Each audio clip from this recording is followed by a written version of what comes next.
ভিডিওটি দেখুন এবং প্লাস চিহ্ন থেকে দারুণ একটি ড্রয়িং শিখুন। দেখুন আমরা প্রথমে উপরের অংশ এভাবে গোল করে মিলে দিলাম। এবার দেখুন নিচের অংশে এটা এত দূর পর্যন্ত দাগ দিলাম।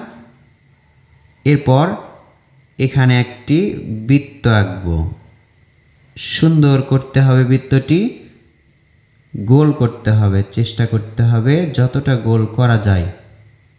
এরপর এর মাঝে আরও একটি গোল বা বৃত্ত আঁকতে হবে, এর মাঝে আরও একটি। এবার কি করতে হবে দেখুন, শিখুন, অন্যকেও শেখান। এভাবে একটু বাড়তি রাখতে হবে, এভাবে একটু বাড়তি রাখতে হবে। এবার আমরা কি করব, এখান থেকে এটা ডাবল করব এবং এখান থেকেও এটা ডাবল করব।